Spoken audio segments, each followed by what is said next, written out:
Hi, this is Justin Lin, director of Fast and Furious, and here we go. When we started talking about part four, it was very interesting because I think personally I actually really love sequels. But the thing that I never like about sequels is when they just kind of take what made the first one successful and just recycle it. And we had really long discussions about if we were going to make part four, what that film would be. And the thing that was important, I thought, was that it's been about 7, 8 years, and it'd be great to see how the characters have changed. And it was really important, I think, on this first action sequence here, not only for the car stunts and stuff like that, but to really get a sense of the characters and get to know them and how they've hopefully have grown and where they are now. Not only physically, but also as people. I thought we'd be robbing banks by now. That's some gas truck in the middle. I thought it would actually be a lot of fun to kind of include Han into the group because not only do we have Tego and Don Omar, I felt like it would be great to kind of get a sense of the crew in the sense of kind of the four movies. Everything kind of can link together for the people that want to try to link it together.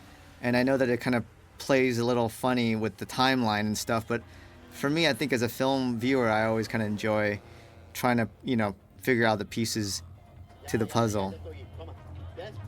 Hey, okay, guys, we're gonna have to hit this hard and fast. We got 4K left before the downgrade.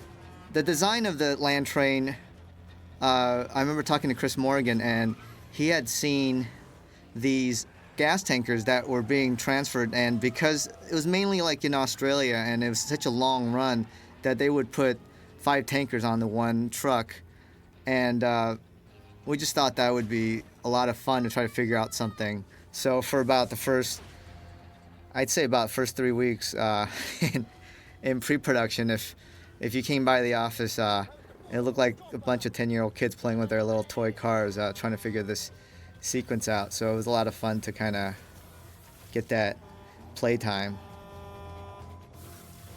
And I think as we went along, I think these beats trying to figure out where Letty is was because it's so important. She's not in the movie that much, but to get a sense of her and Dom's relationship, it was crucial for this to hopefully really showcase who she is. And I think the idea of her being fearless and being part of that team was very important. And, I think once we had that set, we decided to go and find the cars. And for Han, we actually just built our own truck. We actually took one of the classic trucks and we just tore it up and built it with those huge tires because they had to do those 180 kind of drifts. And I really wanted to see it on camera. So we had to build trucks that work. But Dennis McCarthy and the whole crew, they did an amazing job of basically servicing anything we want. So I just called up Dennis and say, hey, I need this, I need that, and no problem. They would just go and they built it. So as we were playing with the little toy cars, they were actually building the real cars. And here we have the GNX. That was a really great find. When you think of kind of classic American muscle cars, you think of 60s, 70s. But I think I'm not a big car guy, but it was always very interesting kind of, you never think of a Buick, an 80s Buick as a cool car, because I think my mom had a Buick when I was growing up. I have to say, I once I saw the car, I instantly fell in love with it. And when Vin came up to me in the middle of the shoot and said, hey, which car should I take home with me, which, he gets the benefit of taking home a souvenir after every movie. I told him the GNX. He didn't take it, but I would have taken the GNX. And here in this sequence here, this was really tough because we were playing with different grades, and the location was, to find the right stretch of highway that was able to support the stunt was almost impossible. And we actually looked into shooting in DR, but it was impossible, I think. First of all, they didn't have stretches of road in the grades that we were looking for, and also it was actually pretty dangerous to go down there and shoot. So we actually had to find a location, and we found one north of LA, and it was a great stretch. It was a Templin Highway. We were able to close it down for most of the time, but it was scary sometimes when cars would actually get through our barricades, and we would be, shooting our stunts, and you see this like minivan drive up, and it got scary a couple times, but nobody died, so it was okay. And here, I think, as we get to the end here with Jose and his little iguana. By the way, that little candy bar earlier, I wanted that iguana to take a bite, so I told the trainer. They showed up the day of, and the iguana would not eat. We spent an hour on it, and it would not even open its mouth. So I had to table it, and we brought them back about a month later, and they starved that iguana for 2 weeks. Still would not take a bite, so we had to do some CG help for the iguana, so, working with the animals. And here with the tanker and stuff, it was tough because, I wanted everything to be practical, so we were throwing tankers around, and we would actually, they would project it and stuff, and all the stuff that you see in the film, I wanted to be practical. And even when we needed some help in visual effects, I wanted the objects to be practical. So everything you see here, we did film, and they had the visual effects team had to really take a lot of measurements and all the stuff that they do to make the sequence happen. Obviously it was very difficult to try to bounce tankers, but I thought they did a really great job bringing that to life.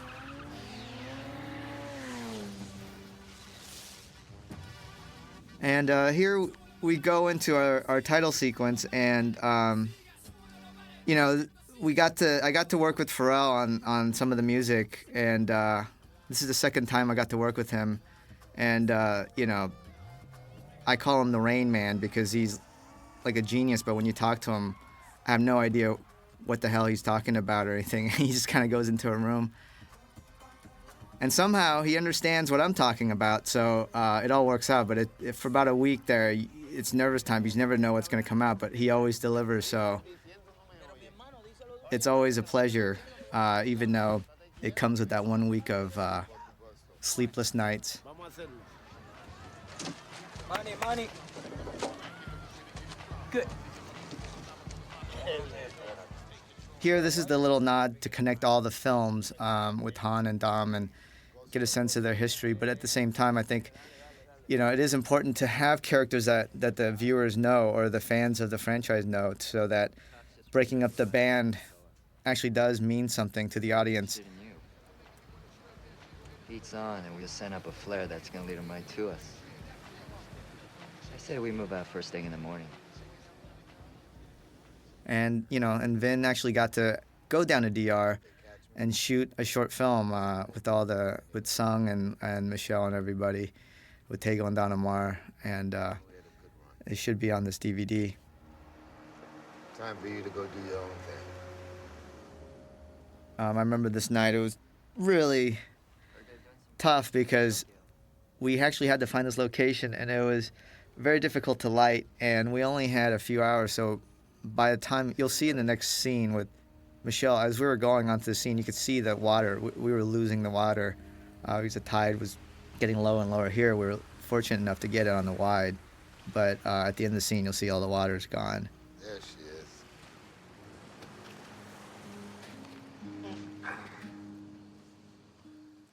Again, the challenge to this film really, rests on Michelle and Vin, because this is really very much about a revenge tale. And if this relationship didn't work, and if this didn't work, then it'd be really hard to kind of have the rest of the film fall into place. Ride or die, remember? I remember talking to Vin early on when we were writing the script, and I went over to his house. I remember standing by his pool, and he said, so, what is this film about? And we had the script and everything, but he was talking more about theme. And I thought, it's been very interesting because for these kind of fast cars and hot chicks kind of films, the theme that's been driving these films have been about family. I think the exploration of what it means to have this non-traditional family. And I thought we had to kind of try to really, push it forward and see what we can do.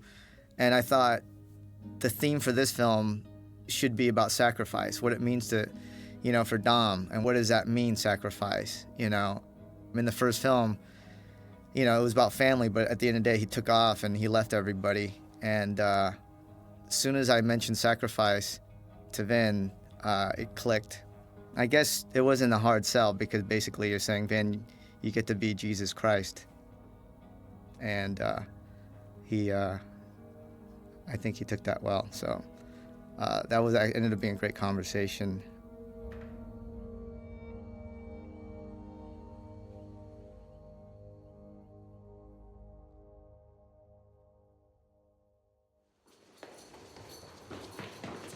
But also the other challenge to this film is that, I'm coming in to a franchise where the actors, with Paul and everybody, they have a huge stake in these characters. These characters, I think, are big in their turning point in their careers. And so it was really interesting having these conversations with them while working on it, getting their input on the characters. The example on this is that this introduction scene for Brian O'Connor with Paul, originally it was written as him in the prison with his shirt off.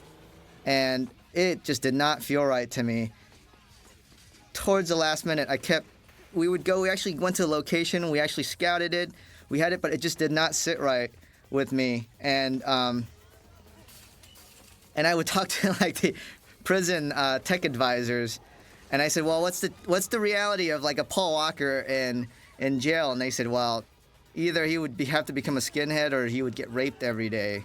And so I talked to Paul, and he had the same feeling, and I was struggling with this until about 4 days before. This is the first 3 days of shoot, and at that point I decided to pull the plug, and I had to design this foot chase. We were scouting for all over LA, and I had to put together this foot chase in about 4 days because I just felt like if we shot it in the prison, it would just be wrong tonally, and it would just be wrong for the character. And it took until that very last minute, and I'm glad we were able to pull the plug on it. And the crew was amazing because I think everybody was feeling the same way. And once we were able to do it, it all just kind of came together. But the hardest thing was designing this part of the chase, the big ending. And because at the end of the day, this whole sequence really is a introduction or reintroduction of the character Brian to the audience. So I thought it was very important, and it turned out much, much better than the prison scene ever could have, and I'm glad we were able to make that leap in the last minute. David Park's the guy you want. And I think that's always been the big thing about this. It was a real run and gun kind of film, and I think that was the advantage, was that if we were able to kind of stay with that energy, we were able to, with these big productions, to make changes like that is almost impossible at times, but, we really pushed it. And here we have we get a sense of who he is and what he's doing, and these Fed scenes also were very difficult for me. I felt like they're very expositional, and I know why they need to exist in Brian's life. But I finally figured out that if this could act as almost a surrogate family to Brian, it could actually be kind of interesting where, you see Penning there as the father figure, where he would become a bureaucrat if he stayed. You got Stasiak as the middle child, and you got Agent Trin as the little baby sister. And it turned out to be a lot of fun once I was able to kind of figure that out and really kind of have fun with the actors on it. And here we were shooting the scene, and we shot in Mexico for the scene, actually. And this little tiny town, Magdalena, Mexico, and we casted that little kid. And this is like a little kid living in a town of about 1,000, and, next thing you know, he's running and acting with Vin Diesel, and that kid was so nervous. But we were able to kind of calm him down and did a great job.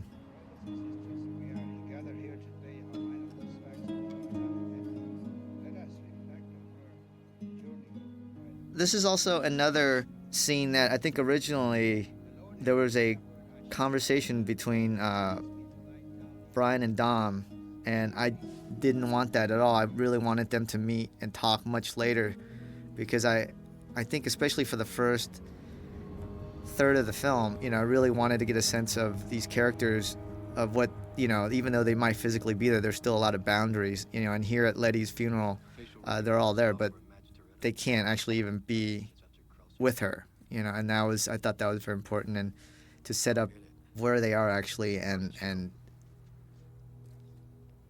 becomes a point to explore. It was really tough. I really wanted to find a location where there was a cemetery with a hill and have these oil derricks, and our location manager, Boyd, did a great job of finding it. I didn't know if it existed or not, but I thought that was something that was important because it was going to come back later, and I wanted, the one thing that's very difficult with this film is that Letty actually is not in the film for very long, and I was trying to find like iconic images to try to kind of always keep her alive, and I thought that oil derrick was important, especially later on when they're at the hideout. And here, the Toretto house was very interesting because we went and found the house that they shot in the first one, and things have changed so much in that neighborhood. It's totally got gentrified, and actually this really nice young couple lived there, and they had all these roses and everything. And we had to pay them off to basically, build this garage and kill all their flowers.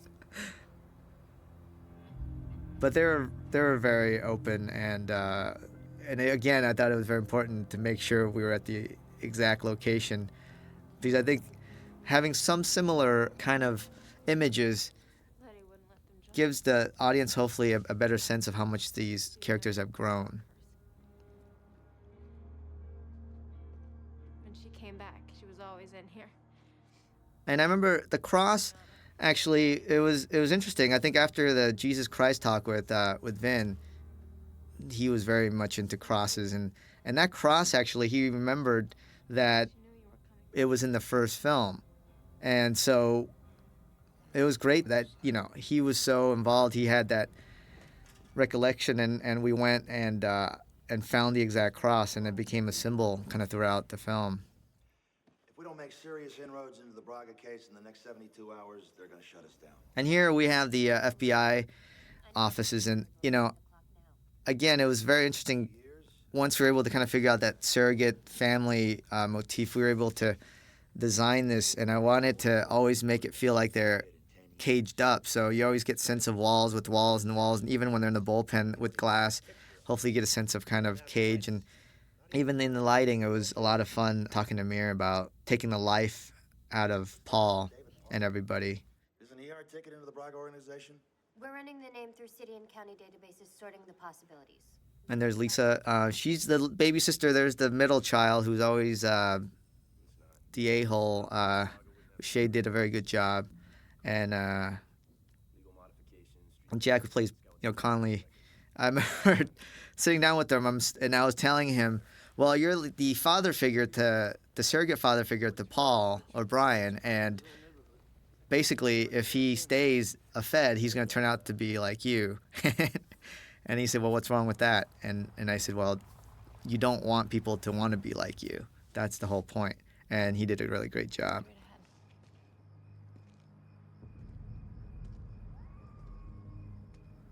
And here I thought this is another really important scene, to kind of connect Dom and Letty.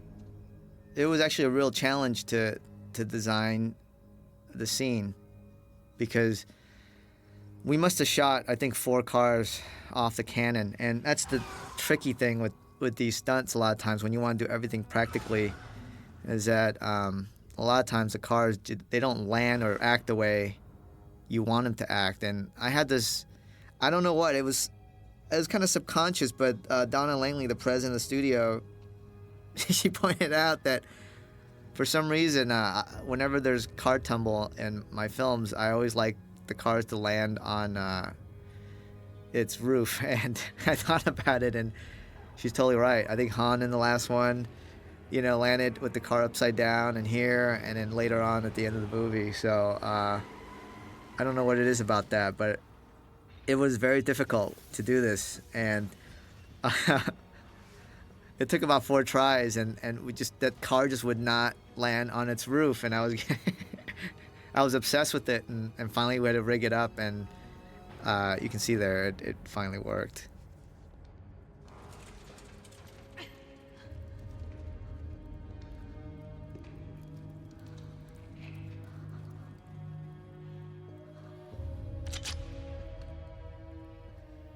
Lighting wise, it was interesting because you're not supposed to really know Phoenix, but obviously that's Phoenix. You haven't met the character yet, and Amir and I had a lot of talks about making sure that tonally that scene is really more about Dom and Letty. And here we have the drop off scene, and I think it's actually Found something back there. really it was very challenging with this film because we had so much action. So anytime we can have the characters kind of sit down and talk, it becomes that much more important to get a sense of where they are. And I remember the night we were shooting,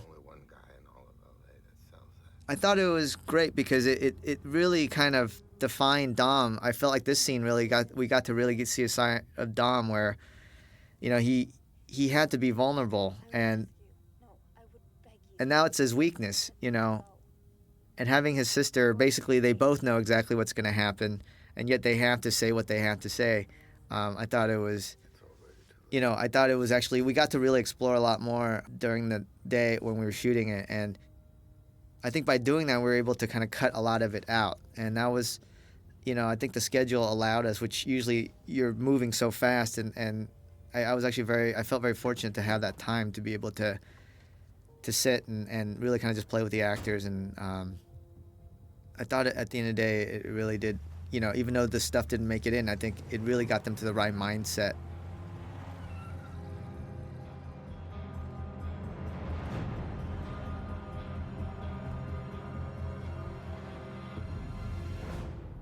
And there here's the wide shot, and if you see the billboard, it's a Predator show. He's one of the editors.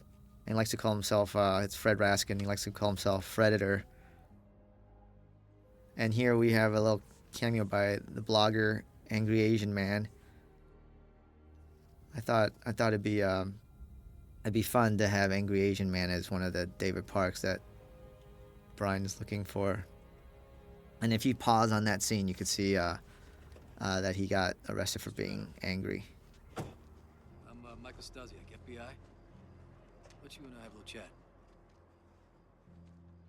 And on this show, we actually have a lot of aerials, and for some reason, those shots became the hardest shots. I had the worst luck, and every time they did it, it came back out of focus, and it wasn't until literally a week before we finished the film that we got some shots that actually was in focus. It was the craziest thing. Right. This is Forsyth and evidence. I need Stasiak down here right away to sign some... Again, there's a little sister, and trying to set up this world was, again, very, very difficult on the development side, because these scenes exist solely to kind of just for exposition purposes and to try to kind of hopefully give it something a little bit more. And we didn't have a lot of time to play. So to have someone like Lisa and Jack and Shay, it was I think it made it much more fun, and they did a great job.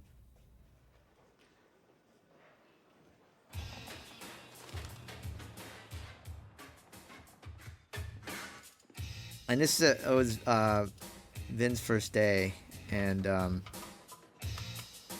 actually was a fun scene to shoot. I think a lot of times with these big budget films, you kind of feel like you can just do whatever you want. You come up with any idea, and everybody's there to service it. And so I said, well, he's gonna do this engine. It's a big engine. It's gonna, he's gonna let the thing go. He's gonna grab the chain. And I thought, okay, that's cool. So everyone's like, fine. And they built this engine, this replica engine. And I show up on the day, and I look at the engine. I said, okay, so let's do it. And it turned out the replica engine actually weighs like 150 pounds. So it probably would have crushed his head anyway. So it was actually, we had to do a lot of safety checks to make sure that we didn't crush the actor's head. I'm almost done. And here in this scene, I thought Amir did an amazing job lighting this. You know they're gonna capture Dom. Maybe worse. I don't want you getting tangled up in this, so stay away from him. And I think during the timing of this film, That's what you have to take me after. we'd have discussions about Paul's eyes and what hue of blue we wanted. And it was fun during the shoot where we were all able to call him Aqua because of his eyes, and he was a good sport and he played along. I'm sorry too, Brian. I'm so sorry that you had to come into my home. You know, and when we were writing this, I really Sorry that you ripped thought it was important for Mia to be a part of this film, and that she is the only character that could really be strong and tell both Brian and Dom how she feels. I don't think anybody can do that, and it was great. It was kind of interesting. You know, I've worked with Jordana before, and she came in. I don't know what she was expecting, but I always get a sense that when people think they're in Fast and Furious that they're going to be driving a lot. I had the same incident with Bow Wow where they show up and they think they're going to be driving sports cars and stuff, and I tell them, well, no, you're gonna in a way be like the soul of the film for Jordana, and for Bow Wow it was you're gonna be driving a goofy van. So I always wondered. those are the two kind of heartbreak moments in pre-production when they find out that they're not going to be driving the super cool cars for most of the film. But Jordana actually gets to do it at the end of the film, so I think she was happy about that. But I really had a great time with her.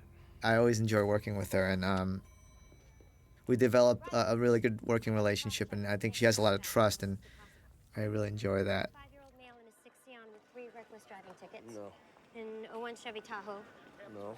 2 Mini Coopers, a 6 and a 7, a Toyota Hybrid, Oh no. a 98 Saturn, a 95 Sebring, a 98 Nissan. Coming up here, we're gonna actually get to the David Park scene, and there's a big lesson that I like to share with people who are watching this and might want to be actors, because you always hear stories about actors who they'll lie. They'll say like, I ride horses, and just, they'll say anything to get the role.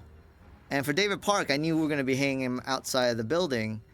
So, you know, I said, okay, we got to make sure we find an actor that can, you know, that can handle that, because we're going to really hang him outside the window.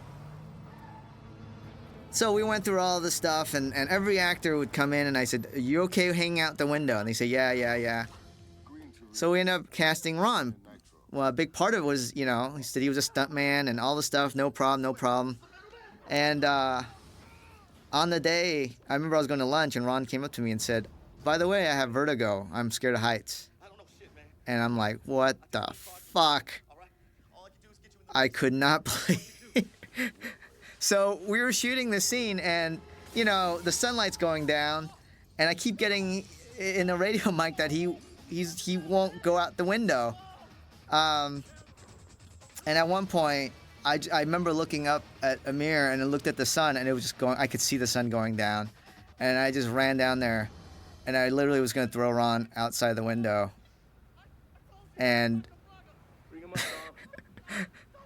eventually, he did go out the window, and I thought the fear actually really worked. But, you know, that's the big thing, you know. I can get little white lies, but if you know you're going to be hanging outside the window, and I tell you're going to be hanging outside the window, you better fucking hang outside the window, because if you're not, you're going to be hanging outside the window no matter what. And, you know, to Ron's credit, he did go out, and he was scared shitless, and I actually think it ended up working really well. But, you know, you hear that Christian Bale rant. That was nothing compared to what I was dishing out. But it all turned out great, and Ron, he's gonna get a lot of laughs and stuff when people see it. So it's all good. And here we have the big nose crush, and here's another big lesson. If you ever get a chance and you have a choice and you want to come back in this reincarnation, you probably want to come back as Paul Walker for many reasons. And one of them is that, Stasiak gets beat up and he faces Crush for the rest of the movie. Paul Walker gets beat up by Vin, and he has a little bruise, and he's better by the next scene. And that's the perk of leading men. So, Connor, do you know the difference between a cop and a criminal? What? One bad judgment call. Keep your shit in line, son. Have a good time. Take a seat. This is actually also another very kind of interesting section as when we're in development. Good news. Because in a way we knew that we wanted to showcase cars and races and chases, and I always enjoy designing chases much more than races because, there's just more stakes. It's more visceral. There's a lot more things that you can do because there's a reason for a chase. A race is very difficult, and one of the things that we wanted to do was, after the big meeting between Brian and Dom, we wanted to kind of get back, reintroduce them into the the street scene.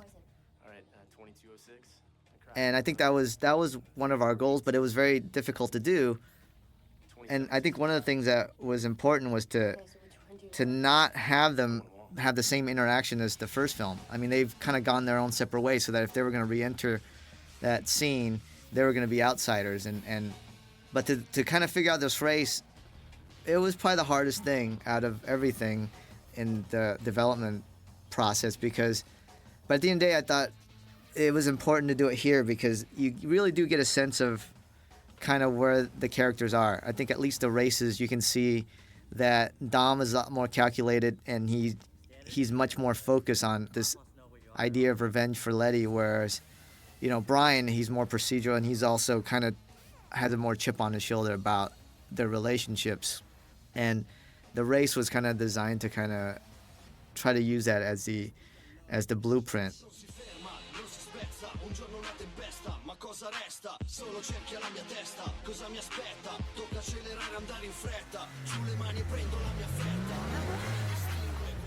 Here we get an introduction to Giselle, which is Gal Gadot. She's Miss Israel. It was always interesting when when you do these casting, when you're casting these roles. I mean, we'd have the soundstage for, and the studio would fly all these beautiful actresses from around the world to come in, and she was one of 6 that came in, and I was very impressed by her because, not only was she obviously very beautiful, but she was very confident. She was fearless. I thought that was, that's something that a lot of times, you either have it, you don't, and a lot of, one of the hardest things that when actors or actresses, when they try to act tough, and you can actually sense that it becomes very boring. And with Gal, she really could handle her own. I mean, she's been in the Israeli army and, all this stuff, so seeing her play with the gun and stuff, and she was always willing to try anything. And that was the great thing about The Find, and her role was actually much smaller, and I thought it was going to be very important. And I think that third act on top of the hill was a very big scene, and we needed someone who could handle that. And she had not acted, she's very raw and she's a very young actor, but I think her fearlessness really was an asset for her. Man, every corner's got a chingadera tuna racing for pinks. That's not what Braga's got me looking for.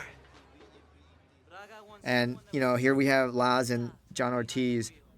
John Ortiz, who I love from, the Miami Vice movie and American Gangster. He's just a chameleon actor. If you watch his acting reel, it's unbelievable because you don't even recognize him, and he just gets himself into the role, and he's great to work with. So is Laz, and, they prepare. And one of the things that I really didn't want to do was to make the bad guys, kind of the stereotypical guys. So, like the Mexican drug traffickers, and I thought they could be, much more global in their sensibility and in their kind of greed. They could be united by greed. So, we had this whole discussion, and you have Laz, who's this like the bizarro Dom, and talking to him, he's Cuban, and so I thought it would be really interesting to kind of give Phoenix the Soviet sickle on his neck. And so we had really great time kind of just constructing these, because I think a lot of times with these movies, the bad guys are just there to serve the purpose. And yeah, of course they're there to do that, but we did have a lot of fun doing it. No, we ain't cool, man. Who's closing these streets? No one. That's the point. With John, it was about like him playing a role, Braga being the guy, and Campos is the role that he's created. So, any kind of stereotype that you might sense, it is a construct of Braga into Campos. Hours and hours of that, and actually kind of have a lot of fun. Proceed to the highlighted route. And here, I think trying to come up with kind of new ideas for races are always very difficult. And I remember I was driving to a meeting actually for this film, and I had my GPS on, and that my GPS was taking me to the wrong place, and I kind of knew where the place was. Actually, it was going to a meeting at Vin's house, and I kind of knew where it was, but it kept giving me the wrong direction, and I was getting really frustrated, and I felt like I was having a relationship with the GPS. And so I thought that was pretty funny in that, not only can we incorporate that, but we can actually give Brian and GPS a little relationship here throughout, and made it more fun.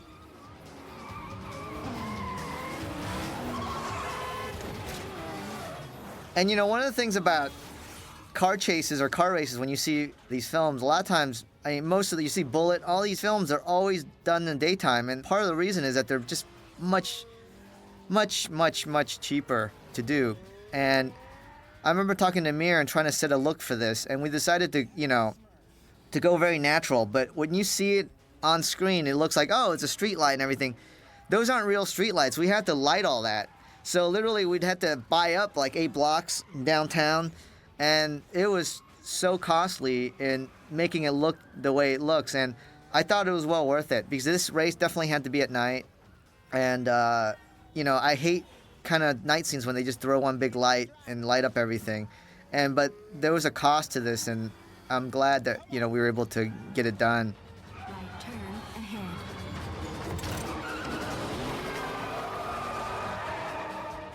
ahead. With all this driving and all this, drifting and stuff like that, it was very interesting that Chevelle, we're having tons of problems with it, and finally they had to really, Dennis and everyone had to really redo it, and ended up finally able to do that big drift.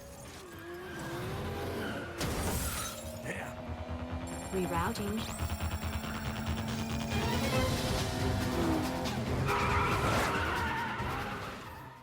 And this move here actually was supposed to be a Scandinavian drift, and I remember I was talking to Paul about it, and he was getting really excited, and I had to kind of cut it in half, and I don't think he knows it yet, but he will when he sees this film. But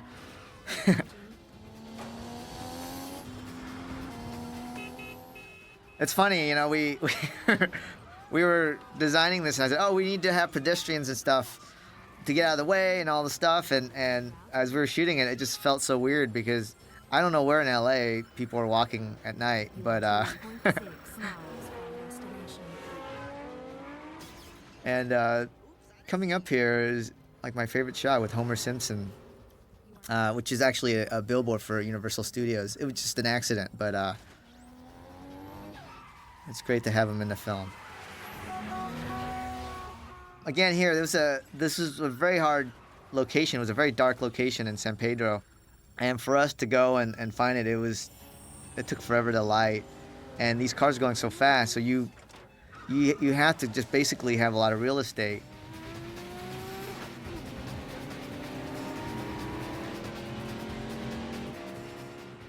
I think coming up here is going to be one of the big BMW crashes, and that was another stunt where I wanted to do it practically. So we would shoot these cars off cannons, and that car kept sliding, and I think we ended up using we had to do it about 4 times to try to get it close to what I want, and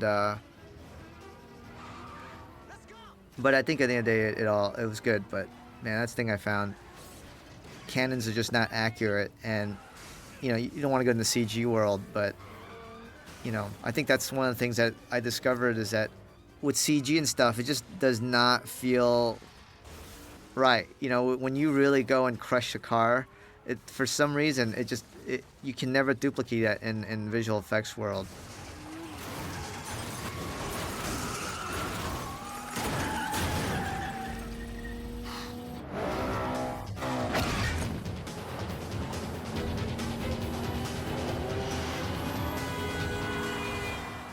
When we had talked about the race, I think we wanted to have kind of finally the showdown, and here it is. It's supposed to be the kind of the last quarter mile.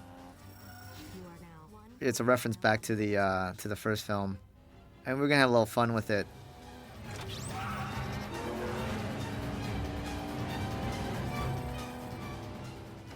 I know all the car people have huge problem with like flames coming out of cars and stuff. And I have to apologize, but it just looks cool. And, I tried to, justify it. I asked people, can we do something where it's flame? I've had tons of conversation at the end of the day. And we just said, you know what, let's just do it, because that's part of the fun. But I know that it's not the most accurate thing. You have reached your destination. Goodbye.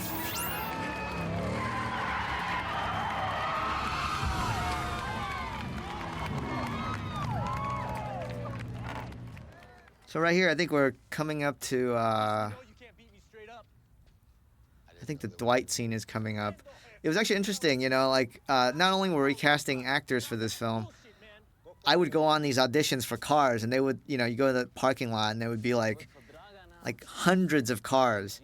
And you could see like their owners standing by the cars, and everybody is like, it's like their passion, they spent their livelihood and their money in designing these cars, and they want to try to get in the film. And, a lot of heartbreak that day. And, but, every car in this film, I mean, even that big red, that famous car, we ended up casting it for Dwight, and at the end of the movie with F-Bomb, that became the car that Vin comes out the tunnel with. So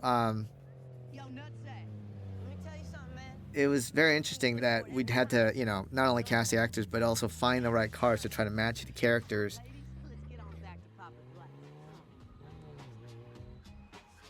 And the thing with Dwight here, it just kind of got more ridiculous as we went. During the audition, one of the actors was talking about feet, and I think for me maybe it was therapy or something. I think I've always had issues with feet, and so I thought I'd work it out in this film and have him really go at it, and he definitely went for it.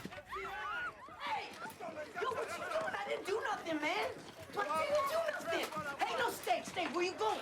Bye, Dwight. Yo, what did I do? Ah! We're under arrest for distribution of meth. In this next scene, I think we're gonna have some ghosting, and we actually shot that. That was the only scene where I felt like we shot a lot more, and we ended up not using it. It was very rare in this film because every scene that we shot, we ended up using. We didn't have any we don't have any outtakes with deleted scenes because we didn't delete any scenes. And the thing that I'm bummed out. It didn't quite work as well as I thought. That's why I didn't leave it in the movie, was the ghosting stuff. And here, this is like, I always run into people in the car scene, and they always say, well, you got to represent us right, the car scene. And, I always tell them, well, I've been to the car scenes, just a bunch of gearheads who love cars, and, they pay for these models to show up. There's no kissing girls in these car scenes, and they look at me and they say, you're right.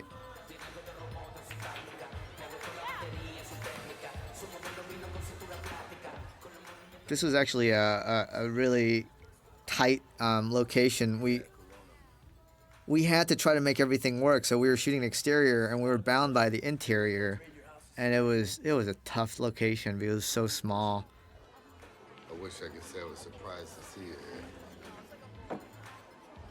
Let's just stop someone from telling them they're a cop. Probably the same thing that's keeping me from telling them why you're really here.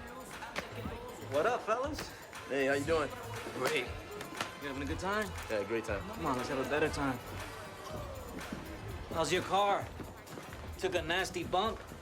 It'll be ready. I also heard you just got out of the county. Yeah? Mm-hmm. You know a guy named Jim Garcia? Nah. Big place, lots of names, lots of faces. And you're wanted by a lot of people, Holmes. Man, that kind of heat can't be good for business. In these scenes, a lot of times, you can't drink the real beer, so you have like fake beer, and I think the guys were having, whenever you have these drinking scenes, it gets a little annoying because you're drinking this fake beer, and I'm pretty much convinced that at a certain point, Paul and Vin switched to real beer. But, you do multiple coverage and multiple takes, you end up drinking 12 beers.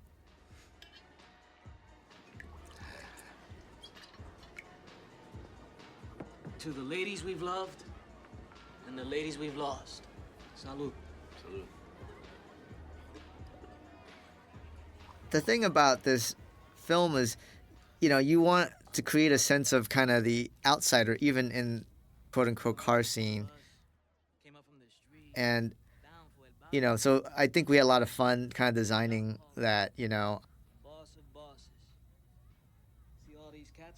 don't know, for some reason, kissing girls have become like a part of this franchise. So I remember sitting there and thinking, well, let's just go all out. Let's just have 3 kissing girls. Let's just go have, 6 kissing girls. And, but I think it's appropriate to have fun here. I think this is, this is a good scene between them. But I think as we go on, I think it serves us to make the characters feel like they're definitely outsiders. I'm taking the whole house down. Good luck.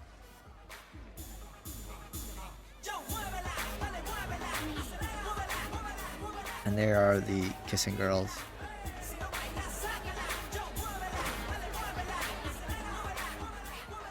These days with all these extras and stuff, the crew tends to be much more, they tend to be very happy crew.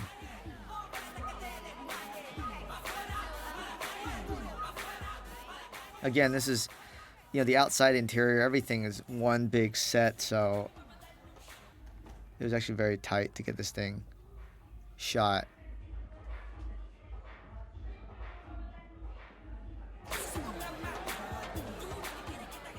But with a lot of people usually, and this film has a lot of scenes with, party scenes, stuff like that, is the most exhausting thing to shoot. I remember this was like probably 5 a.m.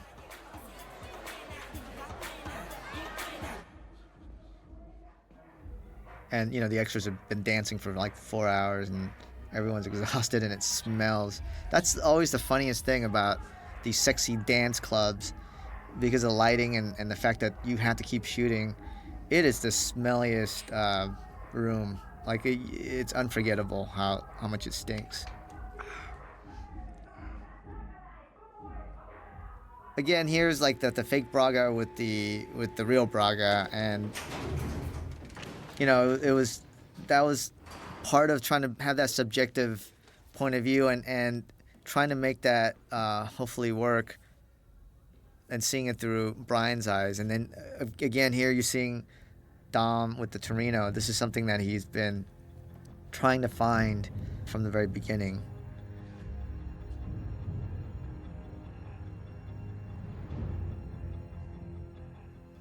And it's also another very important scene for him, because I think we have a callback to Letty, and also it's a very important scene for his relationship with Giselle. One of those boys who prefers cars And this is the scene that I thought when Gal came in and she read, I knew she was the right person for it. Because she was not intimidated at all by Vin. Your car? And by the way, it was a cold night that night, and I actually grabbed Gal and I had her by the heater between takes, and yeah, I guess it was still very cold. So now that I know you're tasting cars, tell me, what about your women? Well, it starts with the eyes. Here, I think score was very important, trying to get the Letty theme, and Brian Tyler did a really great job. Again, I think tonally it's always really hard to, I think especially for films like, the Fast and Furious films, to score, because you have like a lot of these tracks, and I think having like Pharrell and guys like that work on it is beneficial, because you're trying to be, you have to be in a way cool, but you can't force it. And having someone like Pharrell, he was able to deliver that. But at the same time, with these kind of more dramatic scenes, the score becomes very important. And anything kind of tips it over too much, it ends up just becoming kind of much more melodramatic. But I thought Brian walked a really fine line of making sure that certain themes, gets into the film, into certain scenes, without hitting people over the head. I think the other might be Braga's, and you're gonna have to go beyond Interpol.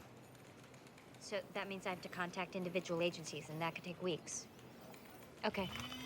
This fingerprint thing was a nightmare, and I ended up doing tons of research and talking to FBI guys about it. And at the end of the day, it just becomes a bit of a MacGuffin for the film. But it is true, actually. They have such a hard time tracking fingerprints, especially in kind of like South America and smaller countries and stuff like that. They literally have to hand check everything, which is very inefficient, and that helped the film for our MacGuffin to work.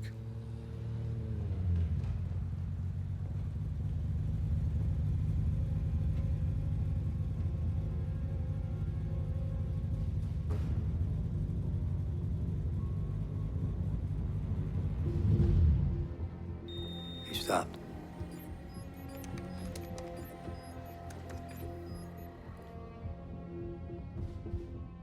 Another thing about this film is it kind of has a little bit of everything. I mean, all the graphics and stuff, I couldn't believe the amount of work that went into just the graphics itself, trying to tell the story.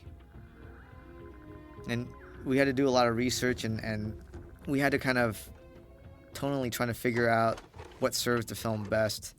And we ended up kind of creating some stuff ourselves, but again, had to hopefully feel as real as possible. The thing with the bug was funny. There it is. There's the can of NOS energy drink.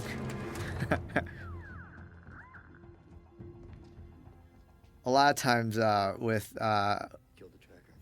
studio films, they have all these product placement deals, and I thought the NOS energy drink was kind of fun. I thought as long as we don't make a big deal out of it, it actually could be a nice little laugh.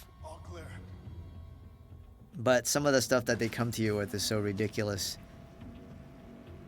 Like, I think 2 weeks ago, 2 weeks before we finished the film, we had a guy who called in. He wanted to do a product placement for ringtones. And, the only time we have phone rings are in the most dramatic scenes, and I couldn't, I had to veto that. And I usually veto pretty much every product placement thing that they bring up.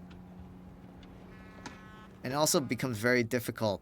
You have car companies who's offering you sweet deals, but I have to say, I think to the studio's credit, they were able to, they really kind of respected the process, and I'm glad that Dom and Brian were driving like brand new like GM Ford cars, or brand new Toyotas or whatever. I think that would have been really hurtful to the film, and because I think that there's something about the classic American muscle and the classic tuner cars that are totally appropriate to our characters, and anything more than that just would have been disaster. Welcome Welcome to Mexico, boys.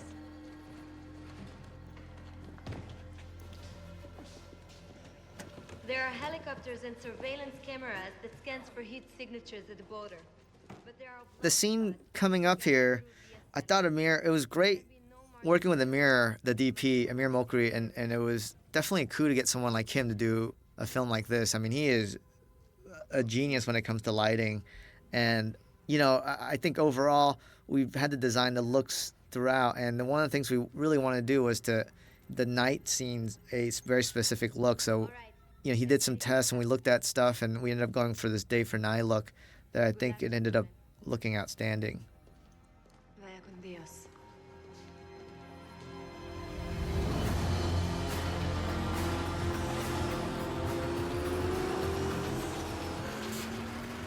Satellite link up engaged. It was really interesting because we decided to do these drug runs and we found like a dry lake bed and stuff and we were having problem with these cars.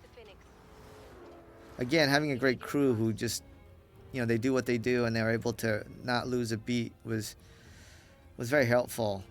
We ended up not losing, you know, any time because of that. But man, these cars would get torn up all the time.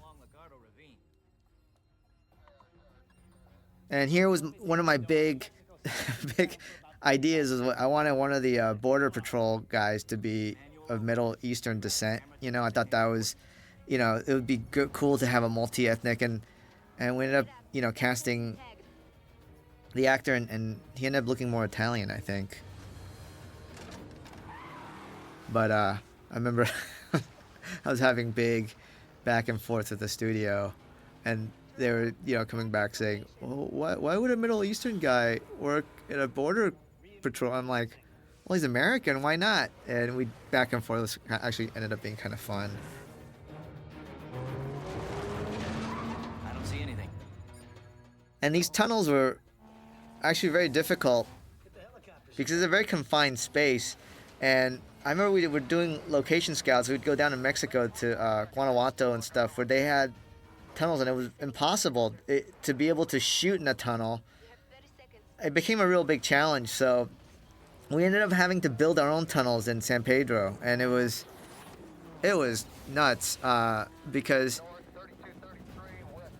the way the lighting goes, you can't just have these cars drive in the dark or anything. You have to have a tunnel, but we're always going to be moving with the cars at a fast speed, and I have angles that I want. So we ended up having to, you know, develop and construct these tunnels on our own that would have removable walls. And by doing that, I was able to get the shots that I want, and at the same time really still get the feeling of the confinement of a tunnel, and became much more costly, you know, and also, but I think it ended up pretty good. We were able to, you know, with a great crew of drivers, you know, they were able to really do some really crazy things in a very confined space. And the other thing we found out was we had to have crazy ventilation because with these, we found a long warehouse, but it would just get, you know, you'd probably die of car fumes if you don't have the right ventilation, and we'd have to keep opening up the door to let the air through after every take.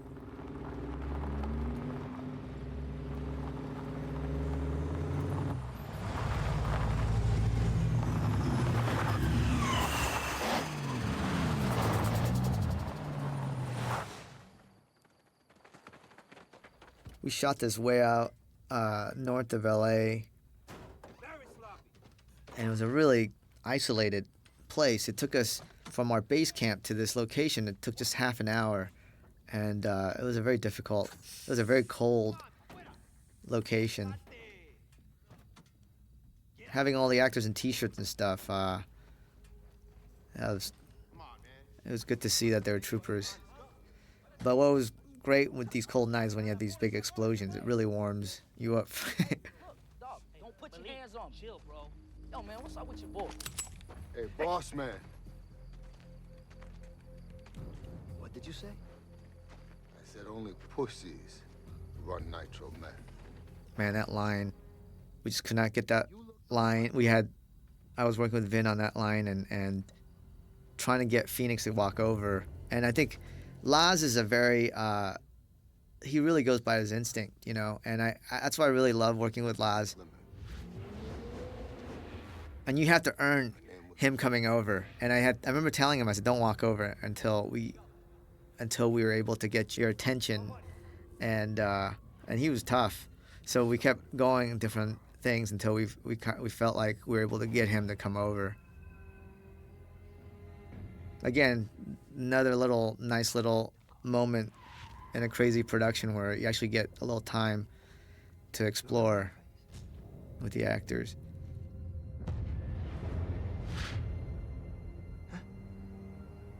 Claro. Last time I saw it, it was burning. Laz was also another guy. I'm always amazed. You know, I mean, I can't profess to know acting, but it is probably one of the toughest things. But I'm always amazed that when actors come in and they do the screen test with Vin, a lot of them just are so nervous, intimidated. But Laz actually came in and it was just, again, kind of like Gal, was just fearless and made it much more interesting.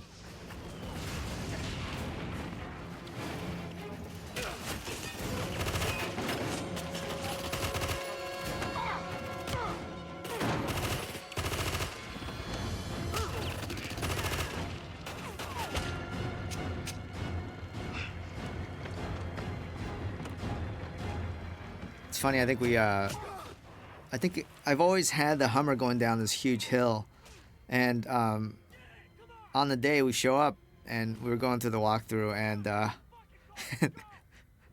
Vin's stunt double, I remember he looked down. It's actually much steeper than what it ended up appearing on film. This was a crazy stunt. I don't know. It ended up looking not as hard, but I remember I saw his face when he saw the drop, and he couldn't believe he was going to be in the Hummer and being driven down at such a high speed. What have you got, Trent? We're contacting agencies in multiple countries. Unfortunately, most of them have to manually scan their prints for us to upload. O'Connor's on line 5. Sir, you should That's see this. Breon, who I had just done a little indie film and for nothing. So to reward all the actors, they all got a role in this film, and that was Breon's role. They all did a great job. I got the shipment, or we got the shipment? What are you talking about? Traffic cams in the area picked up pictures of you and Toretto together. Listen to me, O'Connor. Bring in the shipment and bring in Toretto. I thought the point was to get Braga. We got an opportunity here. Again, it's every time I see these at Fed offices, it just brings back memories. Because every screen on that thing we had to create, and I was pretty specific on what I wanted. Again, kind of the motif of Cage and all this stuff. And so I remember just endless meetings about graphics on the computer screen. We gotta find a place to hide this. I got a spot.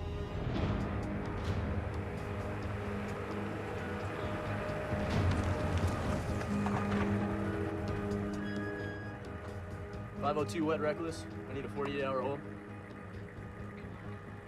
Out back. Any spot you can find. You sure about this? Yeah. The last place they'll check?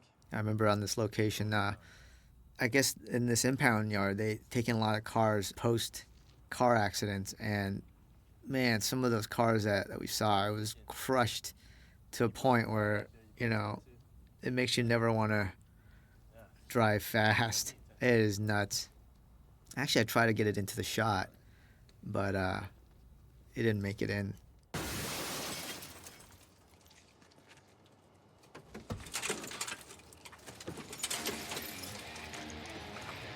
Now we're even.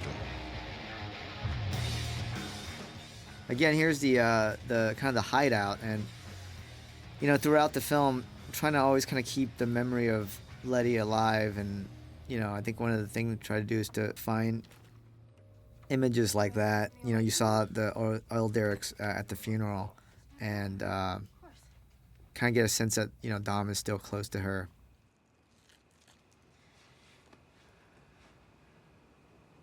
Bullet's not in there. And coming up is the dinner scene, which is, in a way, kind of a callback to the first Fast and Furious. I know that, you know, talking to people, that's the one scene that really kind of stayed with people.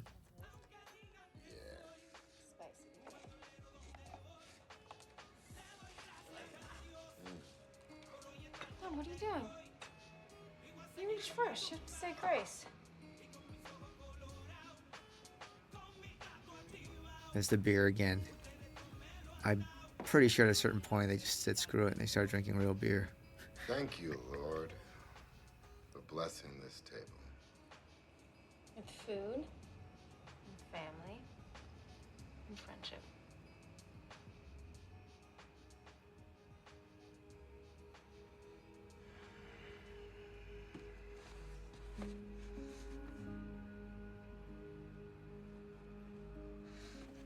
It was really, actually a really good time kind of trying to look at photos.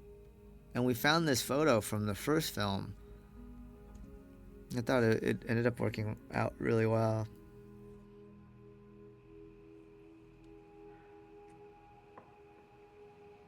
You asked me why I let Dom go. I think it's because at that moment, I respected him more than I did myself.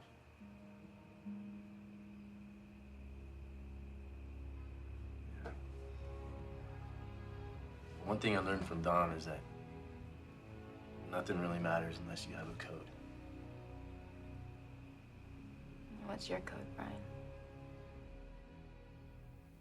And one of the things I hope, you know, when we're developing that people pick up is really the dynamic between Mia and Brian versus Dom and Letty.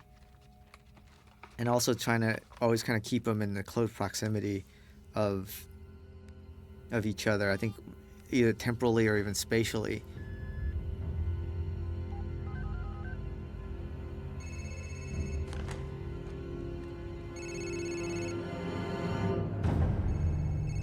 Imagine that ringtone if it was some like, I could not believe the product placement guys would actually even bring that up.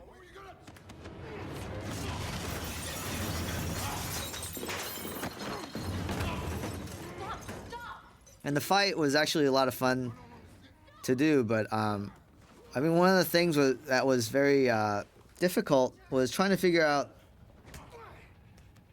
Here you go, Paul Walker getting pummeled with, and you'll see the after effect.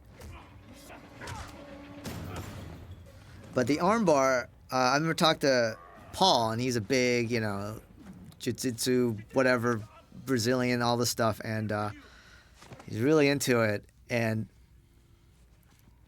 I remember after we shot it, and I was showing him some of the stuff, and he saw it, and he said that there was something wrong with the technique of the armbar. It wasn't as efficient as the way he liked it, and he's very specific when it comes to arm bars, I found out.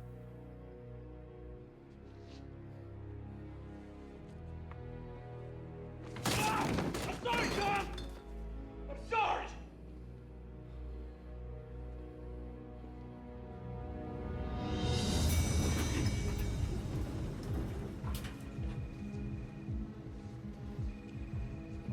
And I think this is the last time, this is the last time we get into the Fed office. And the hope is that every time you see it, from the beginning to the end, there's some sort of change. And now he's going back in, and, you know, obviously he's much closer to who he wants to be, but at the same time appear to be even more of an outsider in the offices. It's safe. Look, we could use the shipment to parade in front of the media, get a few 100 pounds of heroin off the street, but Braga's just gonna send another shipment next week and the week after that. Let's use the shipment to lure Braga out and mop the head. When we were working on this and we were thinking, oh, Campos is Braga, I'm like, oh, man, it was a tough one to try to hopefully walk that line, because it doesn't, the movie's not dependent on the twist, but the movie, I thought, if we can make it work, it's just something that can contribute to the film even more. And part of me in the beginning was thinking, God, can we pull this off? Does it sound too ridiculous? We back Braga. You let Toretto walk. And, you know, I remember at the same time, like I would, in the paper, almost on a weekly basis, I would be reading about these new Mexican drug cartels and how, like, I guess they would have these raids and they would actually capture kind of more traditional mob bosses.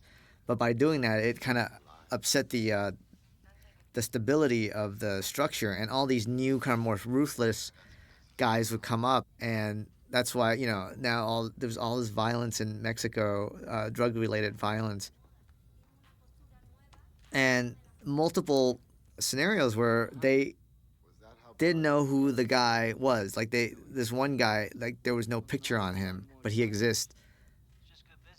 Then that actually became it became a good reference point in kind of playing with the idea of Compost Braga. I know that can't be good for business.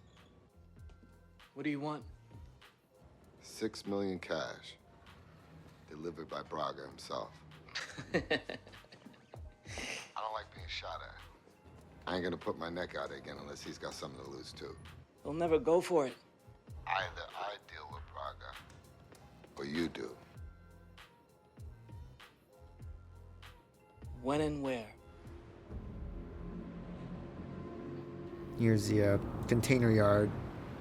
I remember this scene, it really kind of distilled the difference between Vin and Paul as actors. You know, Vin is just meticulous in a way that, like, you know, every beat has, you know, we go through, which I actually enjoy going through with him and talking, you know, and he doesn't let anything, you know, he has to try to understand everything before even trying to perform it. Whereas Paul is on the opposite end, and he's just more instinctual. And, you know, every day when I get on set and we have scenes with both those guys, it is a different world in how they approach it. And I actually really enjoy it when we're able to really get to break things down. But it's just a very different approach. And then you have like the method guys in John and Laz, and who've done tons of research. I remember Laz came up to me before, you know, all these actors, they go and get in shape and stuff, you know, and make sure their muscles are nice and big for when we film. And Laz came up and, you know, he's like, oh, I've been working every day. And I'm like, oh, great, you look bigger. And he was saying that, you know, he refused to go in the gym and lift weights and stuff because that's not what Phoenix would do. He'd do like prison style workouts, which he was fanatic about, and it was actually really interesting listening to his workout routine where it was the prison rules.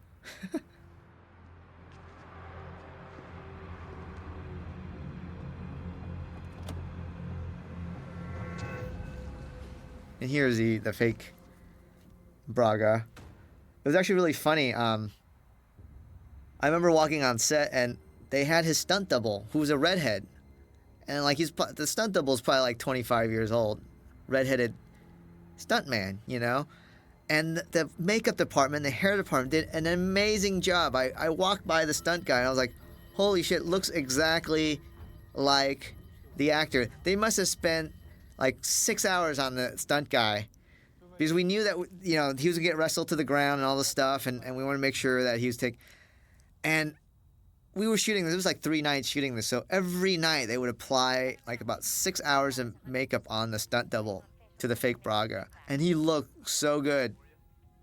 You weren't pink when you were clawing your way out of the barrio? And then we shot the scene, and the actor was able to handle everything. We ended up not using the stunt double at all. I felt really bad for for not only the stuntman, but the makeup and hair department for all their hard work.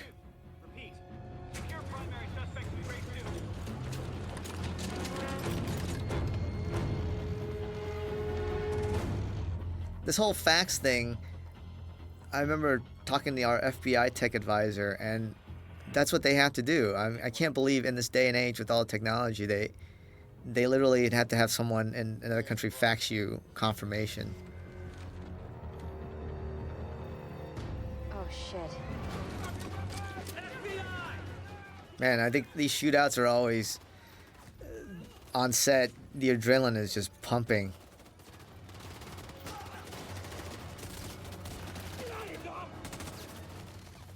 I realized, when we designed these sequences, it was very easy to say, oh yeah, they step on it and they run people over, but those were really hard hits on those guys. Come on.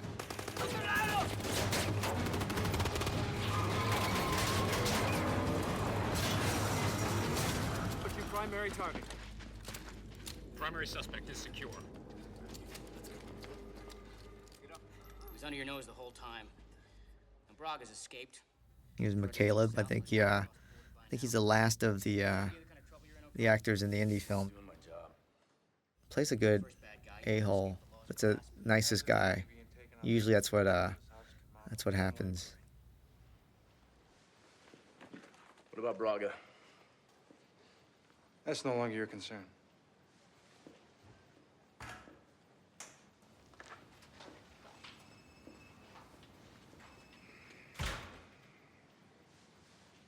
We now know where Braga is, right? Customs tracked him via satellite to his home base in Tecali, Mexico. Mexico is out of our jurisdiction. Fact is, brass will be so busy holding press conferences over the seizure, we'll skate under the radar. I thought we signed on to do the right thing.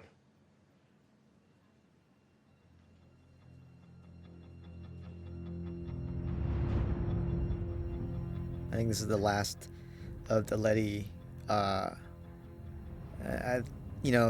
This scene actually had to kind of take us into the third act, and I think the flashbacks with Letty in the second act was important, but this one I think is the launching point.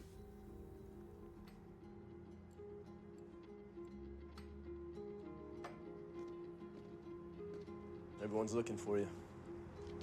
I'm right here. It's nice to see you gone with the times and switched to electronic fuel injection. Looks good. Buster became a gearhead. I'm going with you. I remember this night. Paul was so sick. I don't plan on bringing anyone back. I know. You could hear in his voice. And it was, big problem because it's the big kissing scene coming up, and we were going to shoot that too. And, the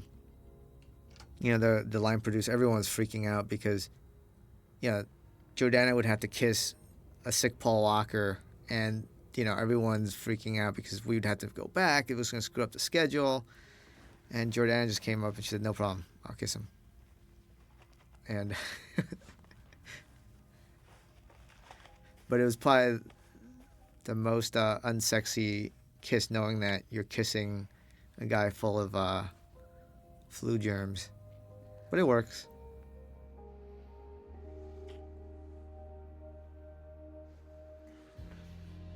Yeah, she was a trooper.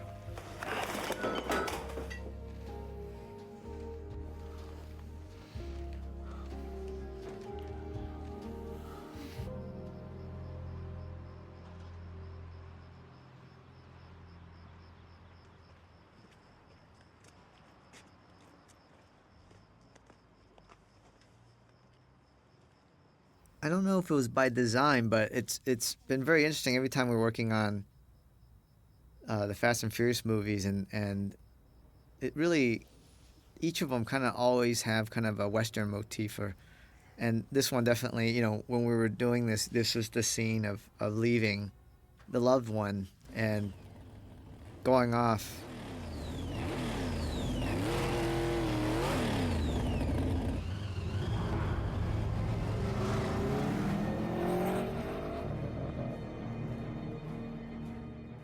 And shooting this Mexico scene, designing kind of its own look, was very important. And I think coming up here, the town, Magdalena was, to find that town, it was actually, we went to several different places. And Mexico is has such a variety of style and looks. It was amazing going to like Guanajuato, and they would have, it felt like you were in Europe, and then you go to other towns and it felt kind of more stereotypical, kind of the way Hollywood would see Mexican. So it took us forever to find the right place, and Magdalena was actually ended up being great. It was just a self-contained town. It wasn't there to serve tourists. It wasn't there to serve anybody but themselves, and the people there were great. Tom, going in there is suicide. This to me was a big scene, and I remember in developing, Neil Moritz, the producer, and we would go at it because he didn't think we needed. I just thought it was vital to make sure that this plays into kind of the whole arc for Dom about the idea of the exploration of sacrifice, whatever that means, and his relationship with Giselle is important. And I know that these Fast and Furious movies get knocked a lot for fast cars, hot chicks, whatever. And I have to say, I think, we put a lot of work into making sure that the female characters, and I really do think they're the soul of the movie. I think you got Letty, and you got Mia, and then you got Giselle. Without them, this movie would not exist.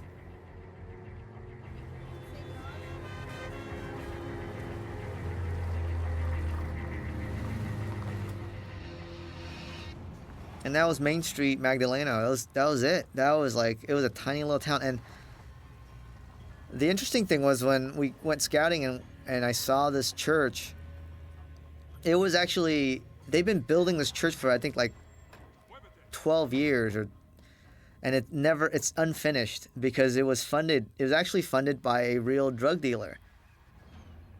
And he thought that if he could build a huge church for the townspeople, he would go to heaven. And I guess people have died during the construction of it. It's cursed. And as soon as I saw it, I thought, okay, this has to be the place.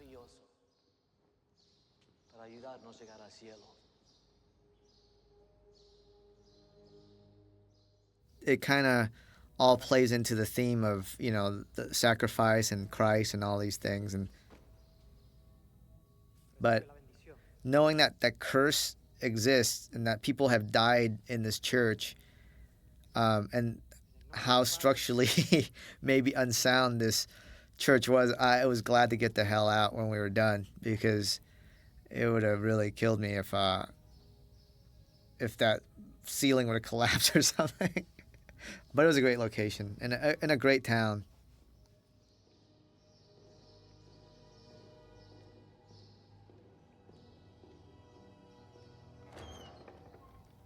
I ended up saving or bringing a puppy that when we were actually shooting there, and they're clearing out one of the alleys, and Ida Random, the production designer, I remember for breakfast I came up and she was holding this little puppy. It was about 4 or 5 inches. It was about 3 weeks old, and they had cleared it out, and they found out the mom had died in the alley, and it was a little baby puppy, and I looked at him in the eye, and I said, okay, I got him home. Now he's a big dog, big crazy dog. You're no hero.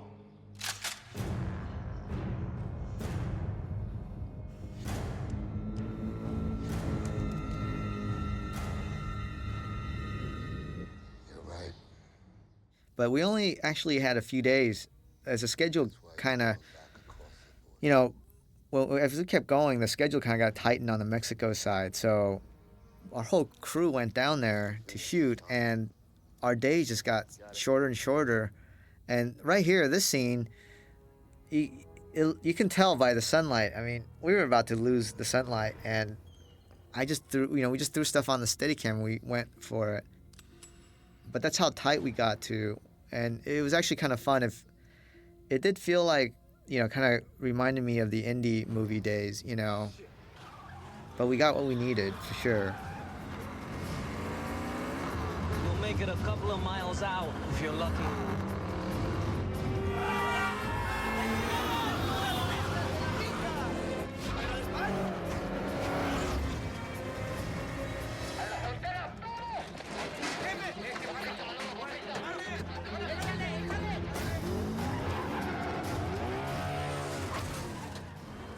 Well, as we were doing those drives around town, the Charger actually lost it and smacked into a house, and thank goodness nobody was hurt. And, you know, with this cockfight, you know, they go through precautions to make sure that the cocks don't hurt each other and stuff. But, man, when you're there live, just hearing that sound stuff, it was pretty intense.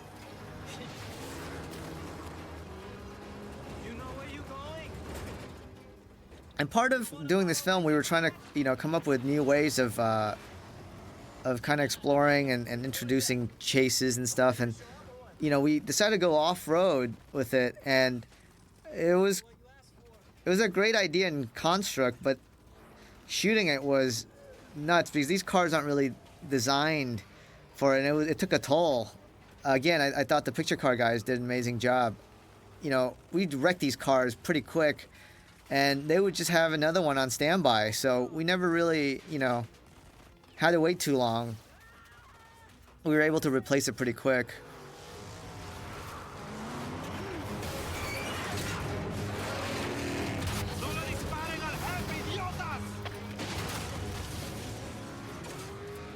And these trophy trucks, I actually wanted to utilize it probably a little bit more, but they were just so expensive to build. Plus, I felt like, you know, in that one section, that's all we needed was just a couple of things from it. And because we were actually had to get to the tunnel. I mean, this was a really long chase, and we've had, like, at the end of the day, we had about 6 locations to fill it all in, which is a lot.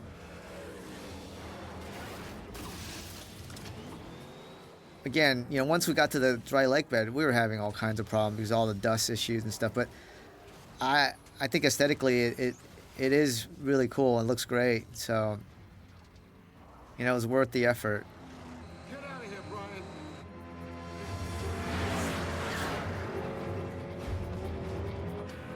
Así me gusta.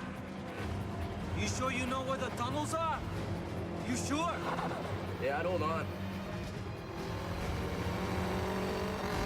This might hurt.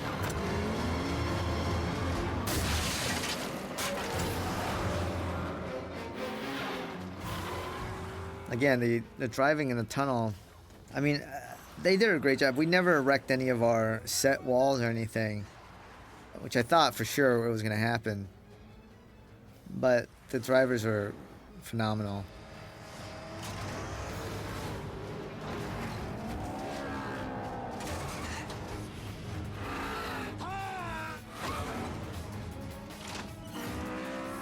And I thought Double Negative, the company that helped us in kind of making, you know, finishing up all the tunnels and stuff, did a great job of integrating, because a lot of this stuff, I thought atmosphere was so important, and we were in the dark and stuff, and it was really tough to light, and I thought they did a really great job.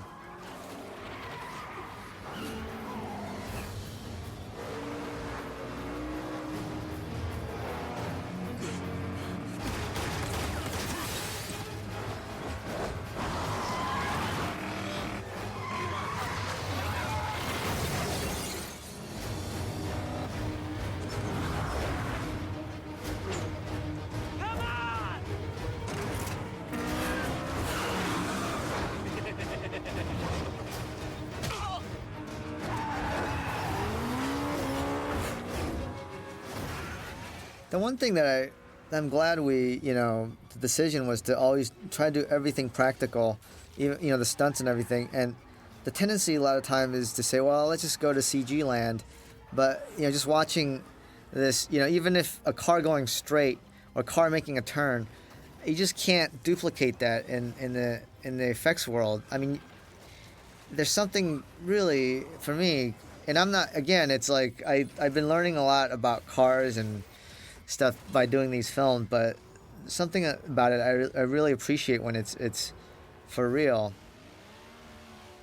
And coming up right here, you'll see the car getting thrown out the tunnel coming up right here. We actually had to shoot that about 4 different times. It was this T-bone in midair I wanted, and we had everything designed. We had everything rigged, but you literally have a Subaru that you're launching into air perpendicular to the Torino, which is coming out at a faster rate so it could hit them in midair, and we just cannot. I mean, that shot ended up being less than 2 seconds, but I think we wrecked 6 cars. I remember one of the cameras that caught the Subaru, which snapped the cable and almost ran over a crew and fell off like a 400-foot cliff. I remember they just went and grabbed the car and just put a new body on it, and we just tried it again. But it's incredible that it took us that many tries for literally less than 2 seconds of screen time.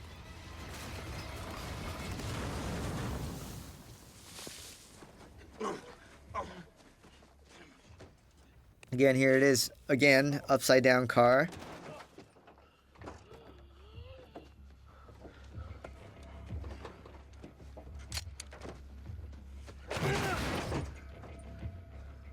And here's another thing in the original script where there was going to be a big fight between Phoenix and Dom, and it never felt right with me, and we kept going at it, and finally just said, well, we cannot have that.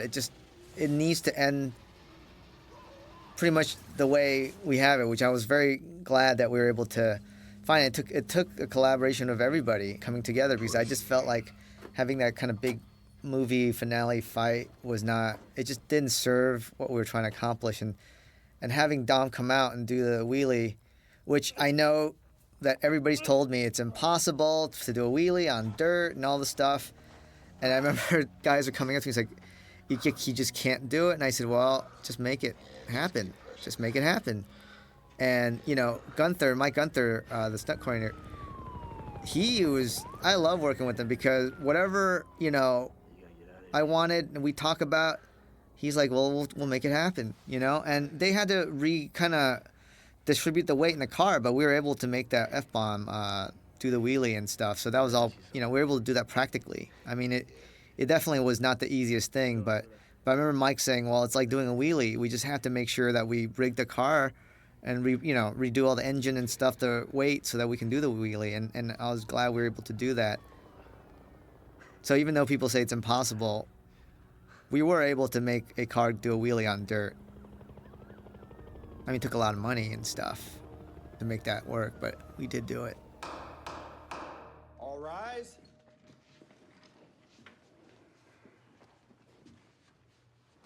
Please be seated.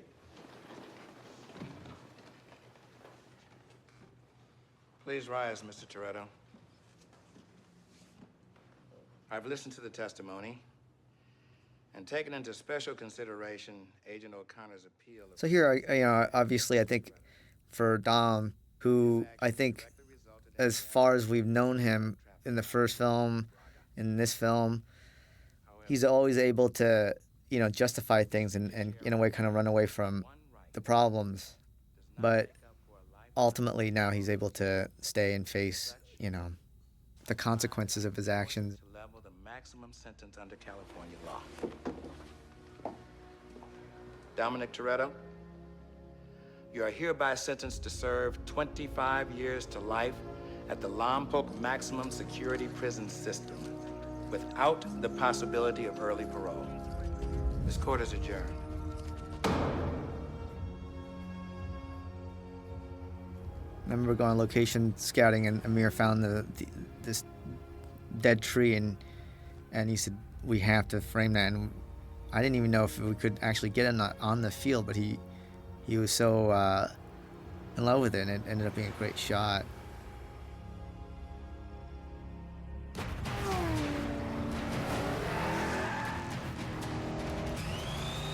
Appropriately, this was our last day of shoot, and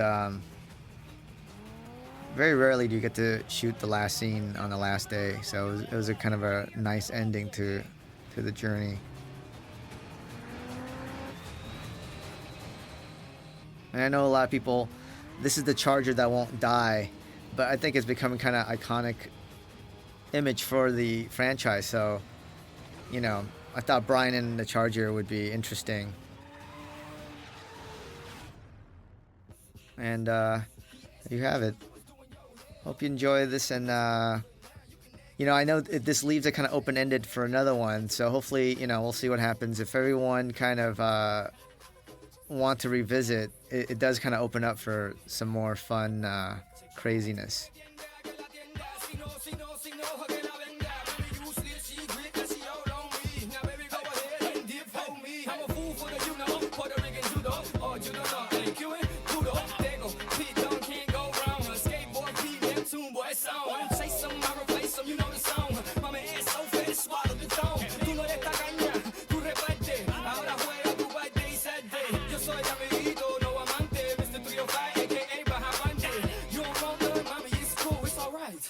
Your friend did. He asked for your number, you was doing your hair. Now he looking at your girlfriend now. You can act all bougie, he don't care. Now he looking at your girlfriend now. Una de esas jeritas me miró atravesado, pero la otra está mirándome. Una de esas jeritas me miró atravesado, pero la otra está chequeándome. Mirándome, chequeándome, mirándome.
Don't make no sound.